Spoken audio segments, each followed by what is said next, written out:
இப்போ நம்ம காலேஜில் பார்த்துருப்போம், ஒருத்தர் இருப்பார், வெட்டியாக இருப்பார், எல்லாரையும் வம்புக்கு இழுத்துட்டு இருப்பார். நான் சொல்கிறது தான் கேட்கணும், அதை மீறி பண்ணீங்கன்னா உங்களை என்ன பண்ணுவேன் பார், இது மாதிரி நம்மளை மிரட்டிகிட்டே இருப்பார். ஆனால் அந்த காலேஜ் முடிய சொல்ல அந்த நபர் என்ன ஆவாருன்னு உங்கள் எல்லாருக்குமே தெரியும். இது மாதிரி பண்ணுறவங்க பேர் தான் புல்லின்னு வாங்க. எப்பயுமே பார்த்தீங்கன்னா இதை மாதிரி புல்லிங் பண்ணுறது பார்த்தீங்கன்னா அந்த டைமில் வேணால் மாசாக இருக்கும், ஆனால் அது எண்ட் பார்த்தீங்கன்னா இதில் எந்த ஒரு எண்ட் ரிசல்ட்டும் இருக்காது. இப்போ எதுக்குடா இவன் இந்த கதையை சொல்கிறான் அப்படின்னு உங்களுக்குலாம் தோணலாம். இந்த வீடியோ ஃபுல்லாக பாருங்கள், அப்போ உங்களுக்கே புரியும் நான் ஏன் இந்த கதையை சொல்கிறேன்னு. இது உலக அரசியல் வித் உங்கள் எஸ்கே.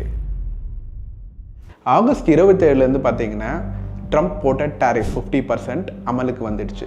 ஆனால் இன்னமும் யூஎஸ் அதை விட்ட பாடில்லை. நம்ம போன வீடியோவில் பார்த்தோம், பீட்டர் நவாரோ அவர் இந்தியா மேலே பல்வேறு குற்றச்சாட்டுகளை வச்சார். அதாவது இந்தியா தான் மகாராஜ் ஆஃப் டாரிஃப், இந்தியா தான் வந்து லாண்ட்ரோமேட்டாக செயல்படுது, India is global clearing house, இது மாதிரி பல குற்றச்சாட்டுகளை அடுக்கடுக்காக வச்சுட்டே இருந்தார். இப்போ மறுபடியும் அவர் சொன்ன ஒரு மிக முக்கியமான குற்றச்சாட்டு என்னன்னு பார்த்தீங்கன்னா, இந்த வார், அதாவது ரஷ்யாவுக்கும் உக்ரைனுக்கும் நடக்கிற வார் இஸ் மோடிஸ் வார் அப்படின்னு ஒரு பெரிய குற்றச்சாட்டை எடுத்து வைக்கிறார். அடுத்தது அவர் சொன்ன ஒரு விஷயம் என்னன்னு பார்த்தீங்கன்னா, இந்தியா இஸ் பெட்டிங் வித் அத்தாரிட்டேரியன்ஸ். அதாவது இதுக்கு என்ன அர்த்தம் நான் சொல்கிறேன். இந்தியா வந்து சைனா, ரஷ்யா இவங்க கூட ரொம்ப க்ளோஸாக அவங்க நட்பை வளர்த்துக்கிறாங்க. இது வந்து ரொம்பவே டேஞ்சரஸ். ஏன்னா சைனா வந்து பார்த்தீங்கன்னா ஏற்கனவே பாஸ்ட்ல வந்து இந்தியாவோட டெரிட்டரியை ஆக்குபை பண்ணியிருக்காங்க. நம்ம ரெண்டு பேருக்கும் உறவு வந்து கிட்டத்தட்ட ஒரு 7 வருஷமா சரியில்லை. ஆனால் நீங்கள் திருப்பும் அவங்க கிட்டேயே போயிட்டு நீங்கள் அந்த ரிலேஷன்ஷிப்பை ஸ்டார்ட் பண்ணுறீங்க. அதே மாதிரி ரஷ்யா அவங்க கிட்ட சொல்லவே வேணாம், உங்க எல்லாருக்குமே தெரியும் அப்படின்னு ஒரு குற்றச்சாட்டை வச்சிருக்காரு.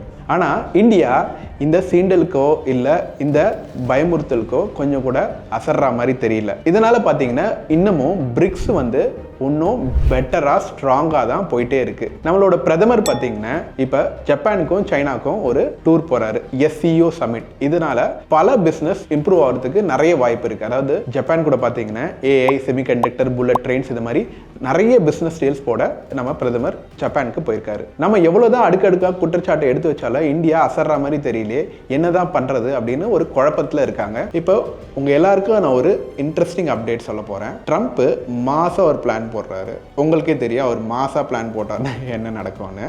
அவர் சொன்ன ஒரு விஷயம் என்னன்னு பார்த்தீங்கன்னா, நான் கிம் ஜாங்கை மீட் பண்ண போகிறேன். அதுவும் எங்கே போய் சொல்கிறாருன்னு பாருங்க, சவுத் கொரியன் பிரசிடென்ட் கிட்டேயே போய் சொல்கிறாரு. அந்த ஆள் கொஞ்சம் கடுப்பாக வர மாட்டாரா, பட் ட்ரம்ப் ஆச்சே காமிச்சிக்க முடியல. அதாவது என்ன சொல்கிறாருன்னு பார்த்தீங்கன்னா, கிம் ஜாங் ஒரு நல்ல மனிதர். கேட்டுக்கினீங்களா, கிம் ஜாங் நல்ல மனிதர். அவருக்கும் எனக்கும் இருக்க ரிலேஷன்ஷிப் பார்த்தீங்கன்னா ரொம்ப ஸ்மூத்தாகவே இருக்குது. அதனால் நாங்கள் மீட் பண்ணோன்னா நிறைய நல்ல விஷயங்களை நாங்கள் பண்ணுவோம் அப்படின்னு சொல்கிறாரு. அது என்ன நல்ல விஷயம் நமக்கு தெரியலங்க. இப்போ அமெரிக்கா ஏன் கிம் ஜாங் கூட மீட் பண்ணணும்னு ஒரு பிளானை போடுறாங்கன்னு உங்களுக்குலாம் ஒரு யோசனை வரலாம். கிம் ஜாங் பார்த்தீங்கன்னா கையில் நியூக்ளியர் மிசைலோடய சுற்றுற ஒரு ஆள். அவர்கிட்ட போயிட்டு இந்தியாவை மிரட்டுற மாதிரியோ இல்லை ரஷ்யா கிட்ட டீல் பண்ணுற மாதிரியோலாம் டீல் பண்ண முடியாதுங்க. எடுத்தவங்க கவுத்தவன்னு ஒரு விஷயத்த பண்ணிட்டு போயிடுவார். அதனால இந்த ஸ்ட்ராட்டஜியை ஃபாலோ பண்ணலாம் ட்ரம்ப் மாசம் ஒரு பிளானை போட்டார். நான் முன்னாடி சொன்ன மாதிரி தான் அந்த மாஸ் பிளான் என்ன ஆச்சுன்னு இப்போ பார்க்கலாம். ஒரு சமரி வீட்டு கொடுக்குறாரு நம்ம கிம் ஜாங். என்னன்னு பார்த்தீங்கன்னா, இப்போ சைனாவில் நடக்கிற விக்டரி பரேட் அதில் போயிட்டு கிம் ஜாங் 10 இயர்ஸ் கழிச்சு சைனா பிரசிடென்ட்டை மீட் பண்ண போறாரு. அது என்னங்க விக்டரி பரேடு, அதாவது வேர்ல்டு வார் 2 முடிஞ்சதுக்கு ஒரு மெமரியா இந்த விக்டரி பரேடை சைனா கொண்டாடுவாங்க. நம்ம கஷ்டப்பட்டு போட்ட பிளான் எல்லாம் இந்த ஆள் இப்படி சுக்குநூறா நொறுக்கிட்டானேன்னு ஒரு கடுப்புல தான் இருக்காரு ட்ரம்ப். ஆனா மனுஷனால எதுவும் சொல்ல முடியல. இப்போ இந்த விக்டரி பரேட் பார்த்தீங்கன்னா ரொம்பவே இம்பார்ட்டன்ட். ஏன்னா இது China, Russia, Malaysia, Indonesia, Myanmar, இது மாதிரி பல நாட்டில் இருந்தும் அதிபர்கள் சைனாவுக்கு போகிறாங்க. இங்கே என்ன நடக்க போகுது, என்ன சுவாரஸ்யமான விஷயங்கள்லாம் இங்கே நடக்க போகுது, இது மாதிரி நம்ம வரப்போகிற வீடியோஸில் பார்க்கலாம். இது மாதிரி உங்களுக்கு என்னோடய வீடியோ பிடிச்சிருந்தா நீங்கள் லைக் பண்ணுங்கள், சப்ஸ்கிரைப் பண்ணுங்கள், மறக்காத அந்த சேனல் பெல் நோட்டிஃபிகேஷனையும் ப்ரெஸ் பண்ணிக்கோங்க. மீண்டும் சந்திப்போம். நன்றி.